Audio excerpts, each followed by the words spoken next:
Hello dear students, today we will be starting with the next chapter of science, that is chapter number 8, cell structure and functions. So in this chapter the intended learning outcomes will be, that means the topics which will be covered in this chapter will be: first one, the discovery of cell; second, we will be discussing the postulates of cell theory; then the parts of cell. Next will be the differentiation between animal cell and plant cell.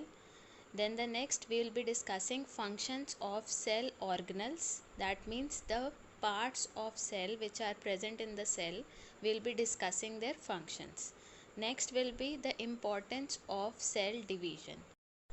So students, as you know that all the living organisms, plants, animals, or you may say that unicellular or multicellular organisms, all are made up of cells. So what happens that when the new cell is formed, it is formed by pre-existing cells by the process of cell division. So in this chapter we will be studying about the cell. So now let's start with our chapter, cell structure and functions. So first of all, let's do the introduction part. Cells are the basic structural and functional units of life. So as you all know that I have told you that living organisms are made up of cells. So they are considered as both structural and functional unit of cell. It is the smallest constituent of our body. So for every living organism, their body is made up of cells. So the smallest constituent part of that body will be cell.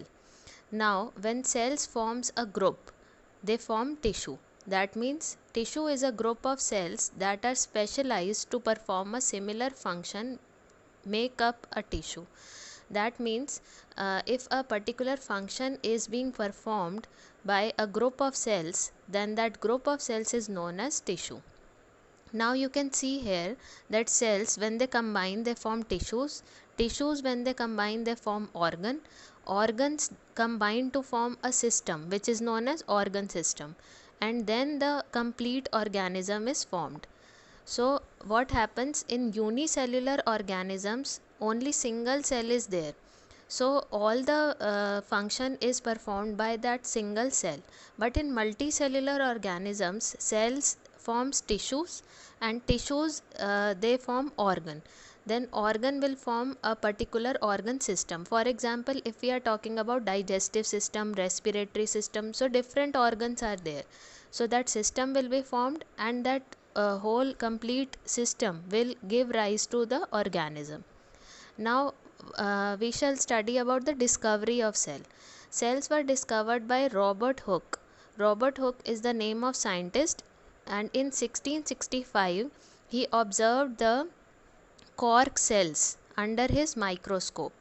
He has a primitive microscope and he observed cork cells. Cork cells are the cells of bark of the tree. So they are dead cells. So cork cells, they were observed by Robert Hooke, and he observed that small boxes are there in the microscope. He can observe that cell appears to be a box like or honeycomb like structure. But afterwards living cells were observed by Anton van Leeuwenhoek. This is also a scientist name, and he observed living cells in the pond water. He took a sample of pond water and he observed living cells by his improvised microscope. Then cell theory was given by three German biologists. The three German biologists are Theodor Schwann, Matthias Schilden and Rudolf Virchow in 1838. So the postulates of this theory are, postulate means the main points. The main points of the theory are: first, all living organisms are made up of cells. Second is the cell is the basic unit of life. Third is new cells arise from the old cells. So I have just told you that the new cells are formed by pre-existing cells. So first is that all living organisms are made up of cells. Second, that cell is the basic unit, that is the structural and functional unit of life. Then third is that new cells arise from old cells or pre-existing cells. Then cells are of different shapes and sizes and perform different functions. Scientists use special dyes or stains also, like methylene blue and safranin, to color and observe the cells. The cells which are shown to you through the slides, which are made and kept in our lab, that is also having these special dyes or stains.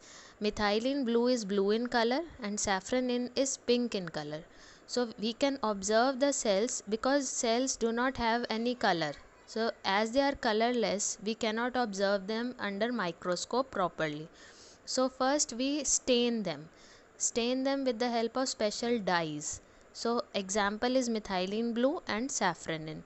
So we can observe clearly the cells under the microscope.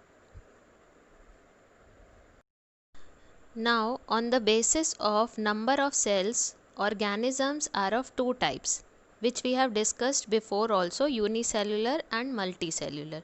So unicellular organisms are made up of a single cell, and the single cell performs all the functions of that organism. For example, amoeba, paramecium, etc.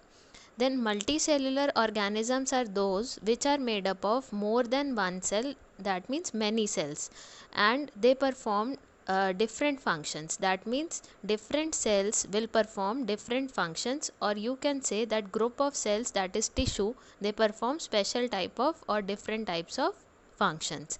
So example is plants, animals, and including humans.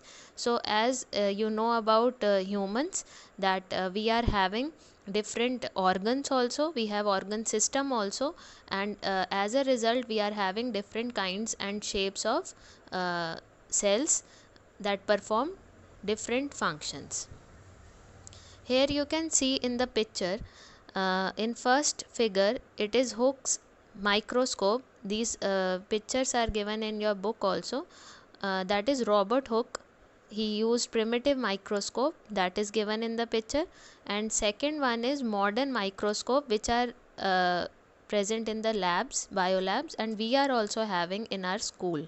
So that is modern microscope. This is known as compound microscope. Now you can see here unicellular organism paramecium. Paramecium is having a micronucleus, a macronucleus, and cytoplasm. So you can see it is having a single cell and all the functions are performed by this cell only. Now in the next picture you can see the cells with different shapes. In B part first we shall discuss this amoeba. Amoeba is also unicellular and it is having pseudopodium. Pseudopodium is false feet.